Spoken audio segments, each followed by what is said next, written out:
Hello everybody, how we doing? This is Tim from Run Gun Repeat bringing you my review of Battlefront 2. I hope everybody's having a great day. Before I get into it, if you would like to play this game, check it out for yourself. I have a link in the description below. Gamefly has a free 30-day trial going on, so you can try this game out for yourself and either return it if you're not super into it, or you can buy it from them at a used price. They also have $10 and $20 cheap little memberships if you want to do multiple game rentals. So I always love that kind of deal when you can play it before you buy it. So that being said, let's get into this review here. I'm just going to kind of give some overview comments. This is me playing. I was actually able to get Darth Maul, so I'm going to try and get kind of my general thoughts and comparisons out of the way before we get him. I think I get him at about 5 minutes in, so that we can kind of focus on him. So that being said, first of all, Frostbite engine, it's very smooth. I love it. It's kind of hard to release a game nowadays without having 1,000 people, point out faults. Just saying. So there have definitely been, as you saw there, I think something just disappeared in front of me. That was like a piece of rubble from a ship. There are definitely, I would say it's maybe 5-10% more buggy than most other engines of big shooters that we've seen. So it is a little bit buggy, but it's much improved since when it was first released, just like Battlefront 1. EA's on top of it. They patched over a lot of things. So yeah, you do get your occasional hiccup, but at the point that it is now, the fixes that they have made, I barely notice it. So that being said, it's just the aesthetic is amazing. I love the Frostbite engine. I'm a big Battlefield fan. So very happy with it. It's just so smooth for shooters. It's just so attractive. And, being a Star Wars fan really hits the nostalgia, hits the feels. Doors are hard, apparently. There we go. So they tightened up the shooting mechanics as well. I really enjoyed that versus Battlefront 1, where the projectile speed was super slow on the blasters, and you had to lead your targets like super far. And I mean, you could seriously see them coming at you if they're more than 40 feet away, and you could just...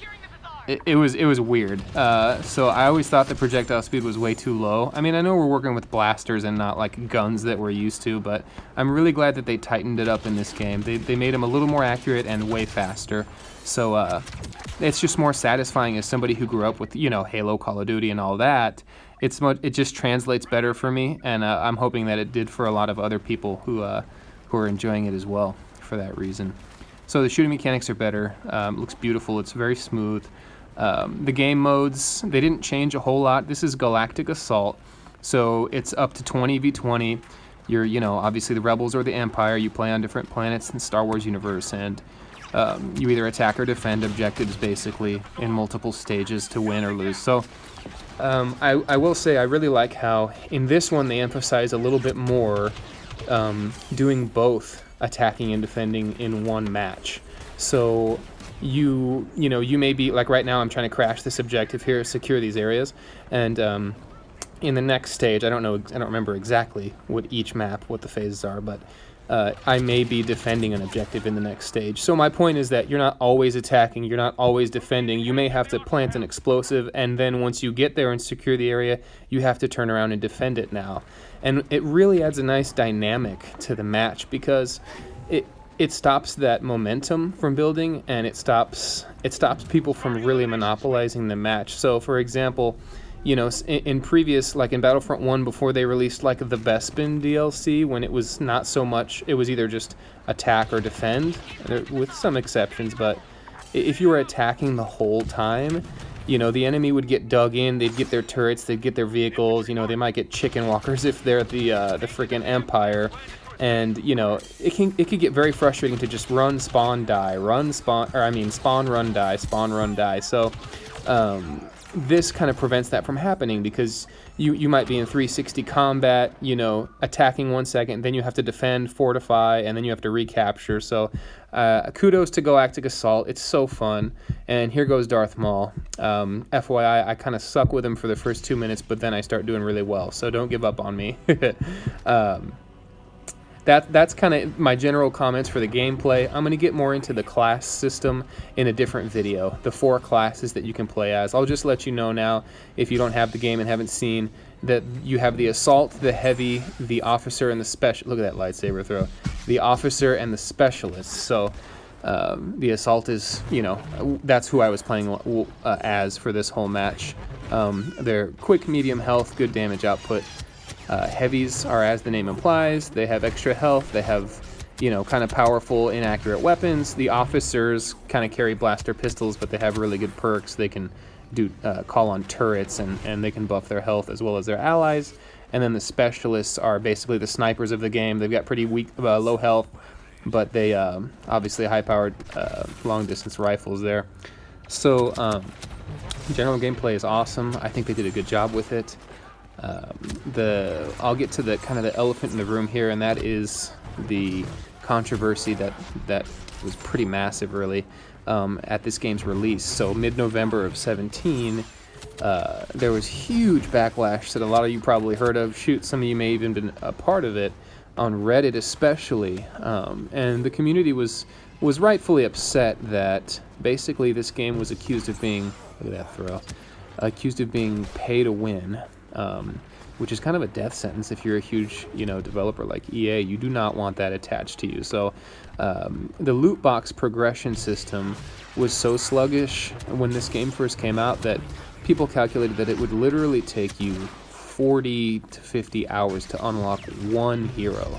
And I think it was, forgive me, I think it was 6 or 8 or even more heroes that were locked. It was a good deal of them that were locked. You couldn't even get them until you paid X amount of credits. So I think it was like between like 40 and 60,000 credits, something ridiculous. But they nerfed it way down to 10 to 15,000 credits. So there was huge backlash. I mean, it's a saying, but literally the stock plummeted. Like it was a big deal. And EA responded. They kind of defended themselves at first, saying, you know, hey, we want it to be gratifying for the users. We want them to have, we want them to grind and to feel like they accomplished something when they unlock the heroes, which I totally understand and agree with. But the extent to which they did it was ridiculous. I mean, 10 hours for a hero, I think that's still pretty grindy, but I think that's fair. But, you know, 40 to 50 hours for one hero, no, that's a little bit ridiculous, especially when you say, well, you could just pay real money, you know, to get around that. That's where you get into the pay-to-play, you know, pay-to-win accusations. So, yes, they were initially wrong. I agree with everybody, but they fixed it. They fixed it. So, you know, stop being triggered. You know, when you go to a restaurant, something's not right. If the waiter, if the server is, you know, concerned about it and they resolve the issue, they work with you and they resolve the issue, you say thank you and you move on with your day. You know, that's just my opinion, but let's all calm down. It's an awesome game. I really look at the lightsaber scoring on the brick or whatever that is. That's so cool. I really enjoy it, and I think you guys will too if you haven't played it. So we'll get in more into the campaign and everything else in separate videos. You know, the best heroes, best classes, best weapons, of course, in my opinion. And I'm excited to have a lot of fun doing Battlefront 2 on this channel. I'm going to do a whole lot of it. So that being said, I'll kind of shut up. I think this is towards the end of my life with Darth Maul here. A little treadmill action on this Bantha. I don't know what that was about. Got about a minute left, I believe, before I die here, and then I'll sign off. But as you can see, Maul is so... oh man, he's just OP. He's just so satisfying to play as. When I learned he couldn't block blaster rounds, I was like, oh, he's gonna stink. But man, they balanced him so well. He's so fast, so aggressive.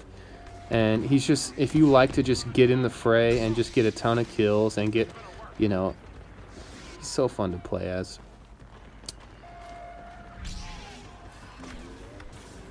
Trying to get this last eject. There's Han Solo. Nope. Anyway, guys, that's it. That's my review. Signing off. Have a great day.